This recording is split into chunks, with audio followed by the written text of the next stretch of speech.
I'm James Ross, and I'm a dyslexic. What an introduction. Announcing that you've got a disability. Well, believe it or not, for a long time, I was relieved with that. It was an answer. Because for me, the alternative, well, James is a bit thick. He tries hard, but he just doesn't get it. So what did I get?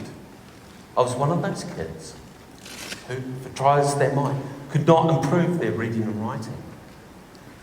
When I looked at a page, I looked at a word, it could move. It could actually wriggle on the paper.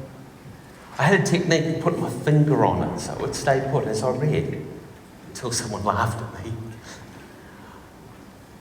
And I just assumed that's what happened to everybody. I assumed that everybody, when they sat and read a page, you'd read it about 10 times. Is that fair? Each time you just get a little bit more out of it. That to stop the words disappearing, just concentrate harder. So come on, James, concentrate harder. And I'd stare and stare, one by one, make sure all the words stayed put, and I got everything.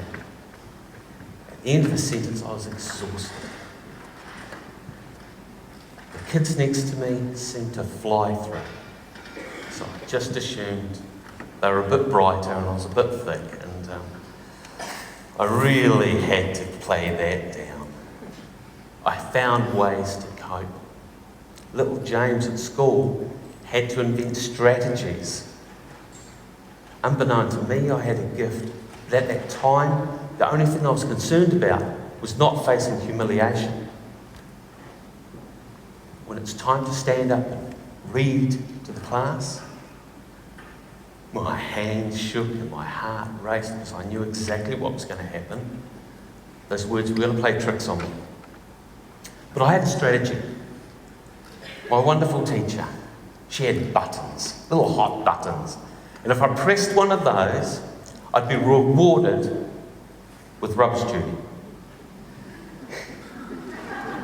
If I didn't quite get that press subtly enough and did too hard, I was rewarded with the principal.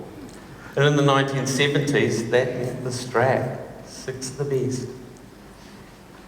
But that was still preferable to the shame and humiliation of just struggling to read and write. In my life, I just found a way to get around, to get information other than what was presented in front of me. And I was happy with that. My little secret, being a bit thick, nobody really picked it. I actually went through, did my school CNUE back in the day. Went on to study engineering. At that point, my strategies were a little bit out of sync. And a tutor asked me a question. James, what do you see when I hold up a page of text? Well, the honest truth was, it looked like a river of white flowing down, and the little letters, like little stones, that the white could wash over or reveal. She said, "Oh, love them, you're dyslexic." Well, that's great news. I have no idea what it means, but it's not my fault. There's something missing. Gave me a bit of plastic, worked for a little bit, could see a few things. The strategies I developed to allow me to learn and go off and become a civil engineer. And life was good. Until an idea arrived when I was 33, just 12 years ago. And someone asked me a question that threw all that out the window. A woman called Raywin Matheson asked me, "James, when I say cat, what do you see?" Of course, a cat. Well, she said, not everybody sees cat. So in this room, put up your hand, who saw a cat? Who saw some letters?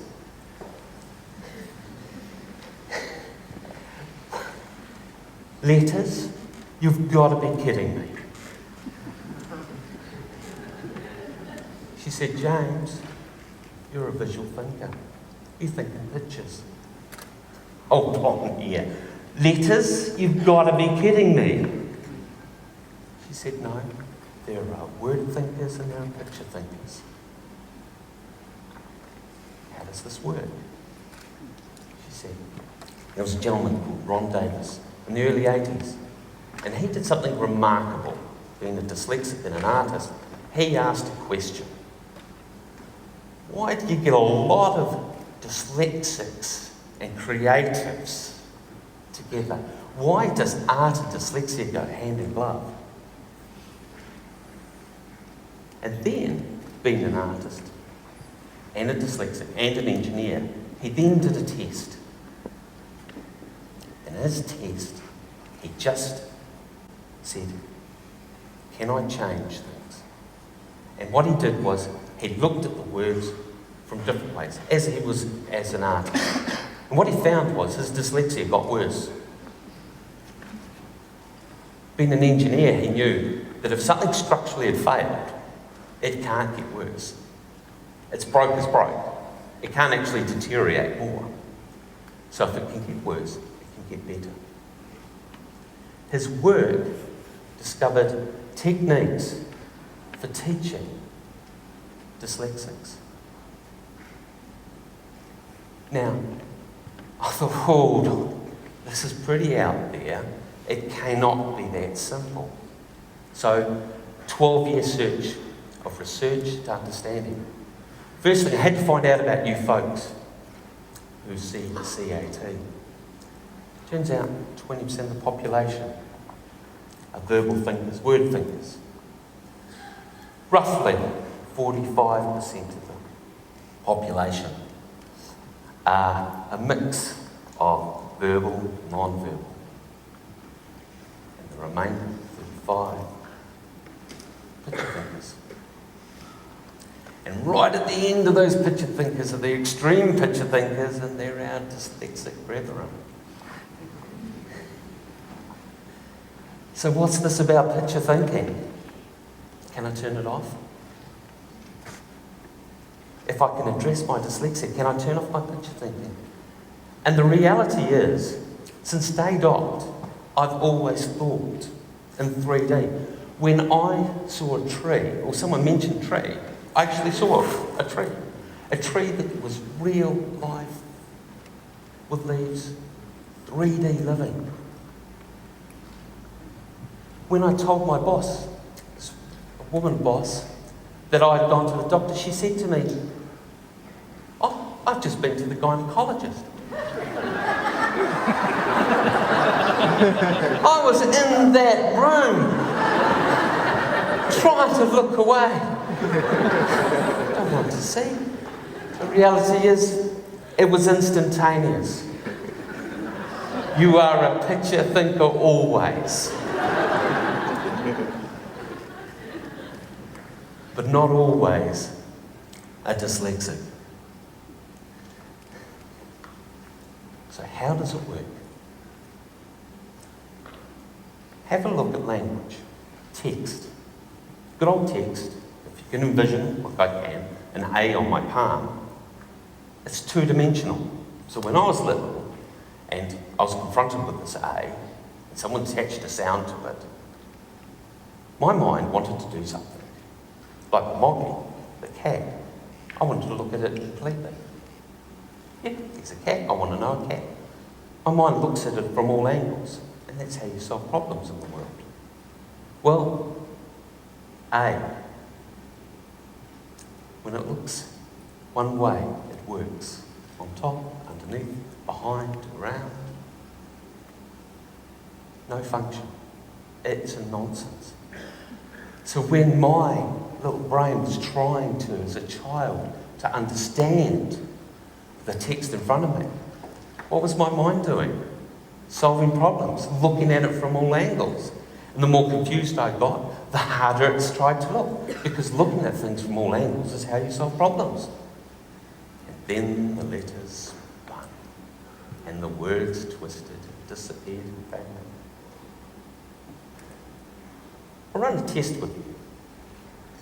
A little non-visual thinking test. If you could all please just imagine the place that you work.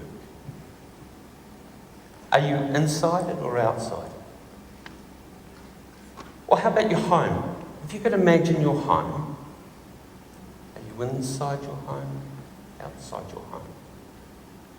How about your family? Imagine your family. Are you standing alongside them or in front of them? How about that? What did you see? Some of you saw THE. A group of you saw nothing. That's dyslexia. That moment, where's the picture? I'm taught it at school. Is at, the picture for at. Which? That's right. There was no picture.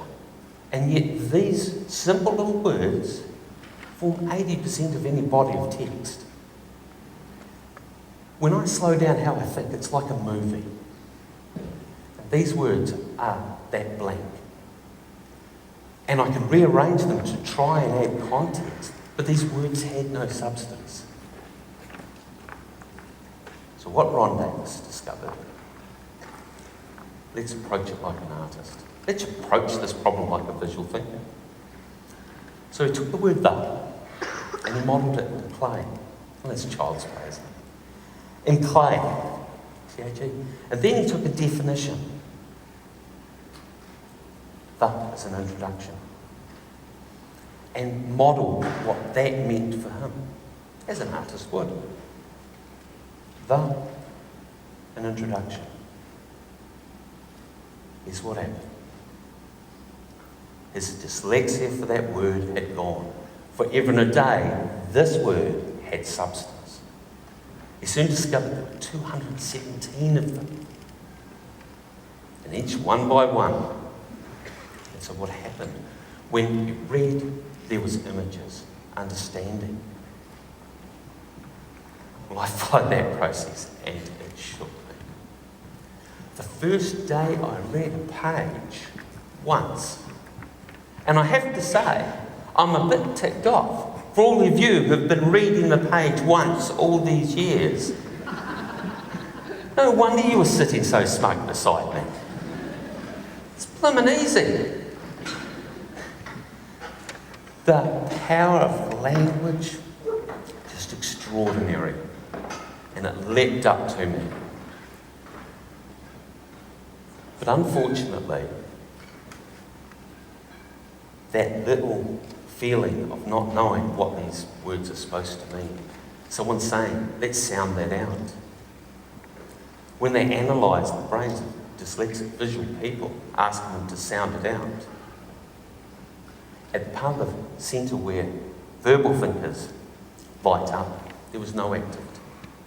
What they found was that at the centre for memory, emotional memory, that's what lit up.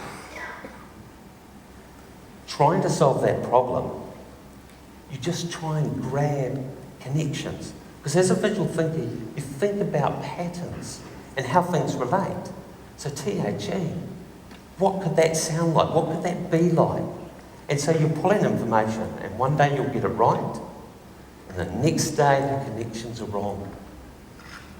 I remember writing out pages and actually having to look up a page how I spelt it correctly, because I'd forgotten. To be released from that, to be visual, that was life-changing. 33. So what is it to be a visual thinker? Well, it's modelling. Albert Einstein was renowned for his thought experiments, how he saw light behave. But I really enjoyed the stories of Nikola Tesla, alternating current. His thought experiments were so elaborate and so precisely measured, he could record in detail his constructions in his mind to 1,000th of an inch. How did he develop such a remarkable mind, started childhood. He was encouraged not to do math on paper, but actually in his head. He was encouraged to dream. Not dream sporadically, but to explore worlds in his mind. He got it so, it said, that he couldn't tell the difference between a real apple and an imaginary apple.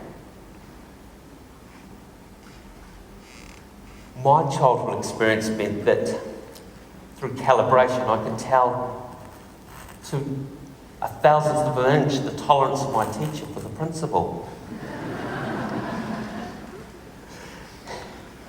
Through some hard-won testing. Being a visual thinker is remarkable. Being dyslexic is optional. Dyslexia is preventable. Visual thinking should be compulsory.